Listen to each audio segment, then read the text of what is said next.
Our today's topic is bar magnet and magnetic field line.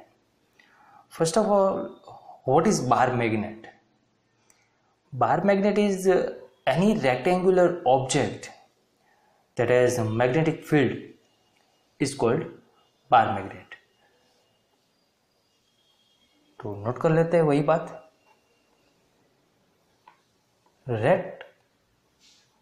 Rectangular object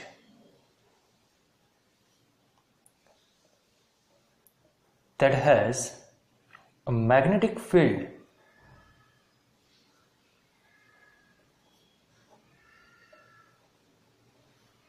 is called bar magnet. अगर bar magnet की field line कैसे मिलती है वो आपको देखनी है तो आप कैसे देखेंगे. एक एक्सपेरिमेंट सोच सकते हैं या फिर आप ट्राई कर सकते हैं. आपके पास आयन फाइलिंग्स है, आयन डस्ट. आयन फाइलिंग्स को एक बार मैग्नेट के ऊपर आपको स्प्रिंकल करना है. उसके बाद उस पेपर को 2 या 3 टाइम्स टैप करेंगे तो आपको कैसी पैटर्न मिलती है वो आपको ऑब्जर्व करनी है. ऐसा प्रैक्टिकल करने से जो आपको पैटर्न मिलती है आयन फाइलिंग्स की वो कुछ इस प्रकार की होती है. सेम ऐसी ही पैटर्न है जो मिलती है वो है सोलेनॉइड. तो सोलेनॉइड एंड बार मैग्नेट की जो फील्ड लाइन है, तो first of all what is field line? You know that field line is graphical representation. एक सिर्फ पिक्टोरियल रिप्रेजेंटेशन ही है मैग्नेटिक फील्ड का. जैसा इलेक्ट्रिक फील्ड में देखा था सेम वैसे ही.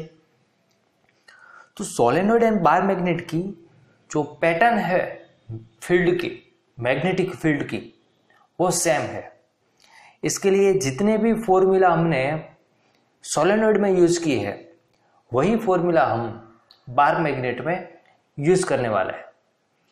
उसके पहले हम नोट कर लेते हैं properties of magnetic field. Magnetic field lines. First, what is magnetic field line? The graphical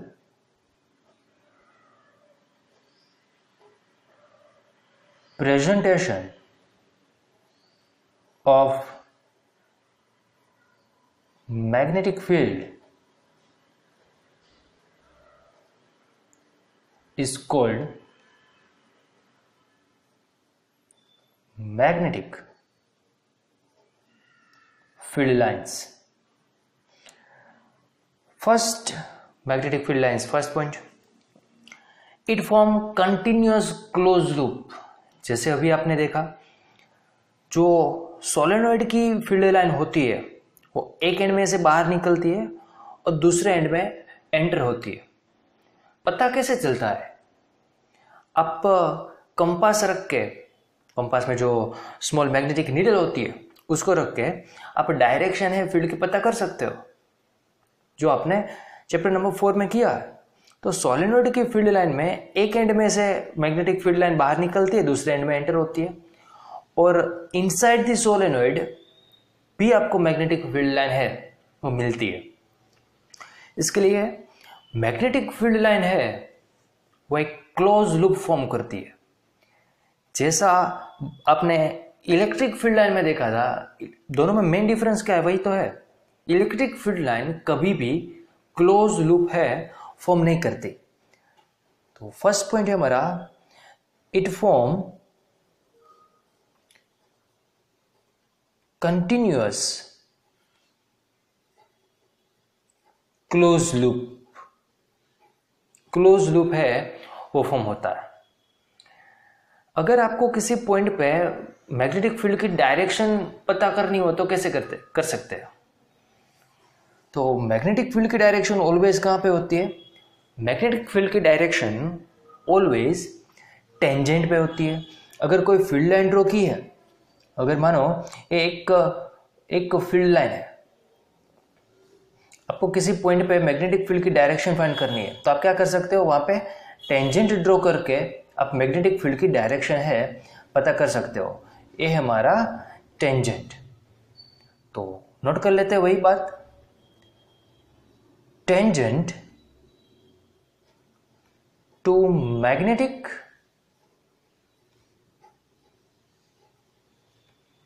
field line at a given point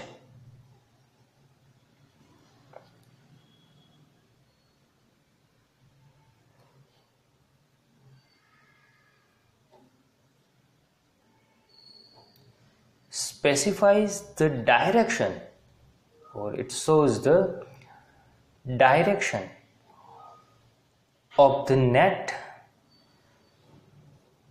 means resultant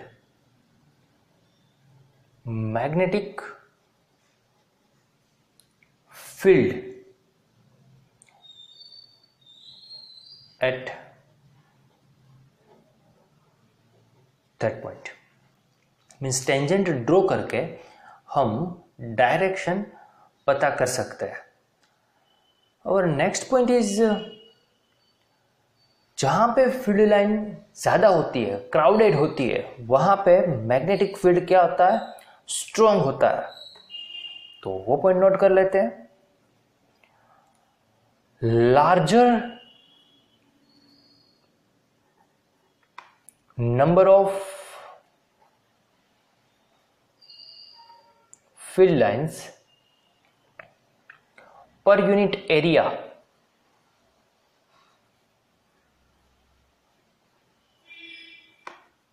जितनी ज्यादा उतना magnetic field stronger the magnetic field, means ऐसी magnetic field line है और मैं दो same area ले लूं, मानो दो एरिया है वो सेम है, तो B1 है वहां पे मैग्नेटिक फील्ड ज्यादा होगा B2 की कंपैरिजन में, क्योंकि यहां पे क्राउडेड है, नजदीक है, यहां पे सेपरेटेड है। और last point is the magnetic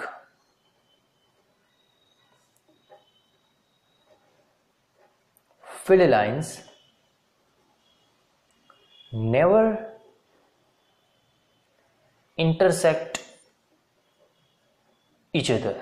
क्यों, ऐसा क्यों? क्योंकि किसी भी पॉइंट पे फील्ड की डायरेक्शन, ये मैग्नेटिक फील्ड लाइन है, किसी भी पॉइंट पे, ये पॉइंट है, फील्ड की डायरेक्शन फाइंड करनी हो तो हम टेंजेंट ड्रॉ कर सकते हैं। मानो दो फील्ड लाइन है वो इंटरसेक्ट होती है इस पॉइंट पे, तो यहां पे तो कितने टेंजेंट मिलेंगे, दो टेंजेंट मिलने वाले हैं, दो टेंजेंट है। इसका मीनिंग है एक ही पॉइंट पे फील्ड की कितनी डायरेक्शन मिली हमें, दो डायरेक्शन मिली। ऐसा पॉसिबल नहीं है,